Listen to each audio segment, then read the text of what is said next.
Hello नमस्कार. सासूबाई सुनबाई रेसिपीजमध्ये तुमचं स्वागत. आज मी तुम्हाला या शेंगदाण्यापासून चटणी कशी करायची ते सांगणार आहे. चटणी किंवा आमच्याकडे तिळकुट पण बोलतात. तर मी ते कसं करायचं ते तुम्हाला मी सांगणार आहे, दाखवणार आहे.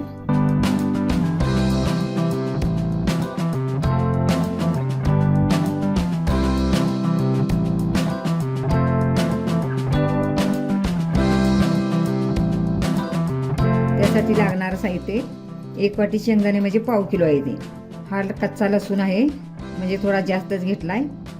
लसूण खाल्लेला चांगला असतोय. हे तिखट आहे 2 चमचे. हे मीठ आहे चवीनुसार. ही हळद आहे. मी आता गॅसवर कढई ठेवलेले, गॅस पण चालू केलेला आहे बारीक. आता त्यामध्ये हे शेंगदाणे कमी गॅसवर भाजून घ्यायचं आहे, हलकंच असं, जास्त पण करपायचं नाही.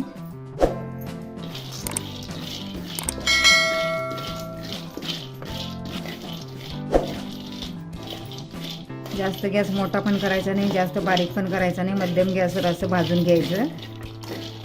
असं सारखं परतत राहायचं, म्हणजे करपत नाही. शेंगदाणे हे प्रोटीन, फॅट आणि पोषक तत्वाने भरपूर असतात. शेंगदाण्यामध्ये biotin, niacin, thiamine, folic acid, copper, manganese, phosphorus, magnesium यासारखी अनेक उपयुक्त जीवनसत्वे असतात. शेंगदाणे वजन कमी करण्यासाठी पण उपयुक्त असतं. शेंगदाण्यात अनेक पोषक तत्वे असून शेंगदाणे खाण्याचे फायदे भरपूर आहेत. शेंगदाण्यात हेल्दी फॅट असल्यामुळे शेंगदाणे खाणे हृदयासाठी उपयुक्त आहे. शेंगदाणे आता थोडे भाजतच आलेले आहेत, जास्त पण करपायचे नाही, अजून थोडीशी भाजली पाहिजे. शेंगदाणे बारीक गॅसवर भाजून घेतल्यामुळे चांगले भाजले जातात आतून. नाही तर मोठा गॅस केला की वरूनच करपतं आणि आत कच्चं राहतं.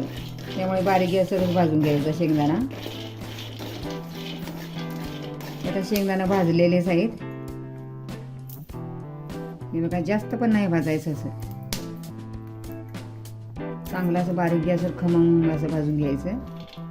हे मी शेंगदाणे असेच वाटून घेणार आहे मिक्सरला, कारण का ह्या शेंगदाण्याची साल आहेत ना, ती पण पोटात गेली पाहिजे. आता शेंगदाणे भाजलेले आहेत. हे बघा, तुम्हाला वाटेल की वरून असं करपले, पण हे बघा, बारीक गॅसमुळे असं कडक छान असं होतात. त्यामुळे आता मी गॅस बंद करणार आहे आणि आता काढून घेणार आहे. आता शेंगदाणे गार झालेले मी असेच लावणार आहे. मी काय त्याची सालं काढणार नाही आहे.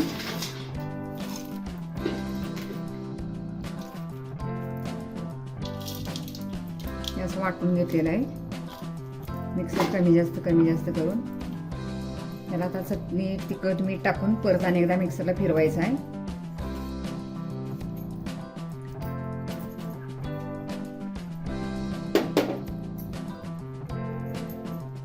तिखट, मीठ हे पण आता मिक्सरला बारीक करून घ्यायचं आहे.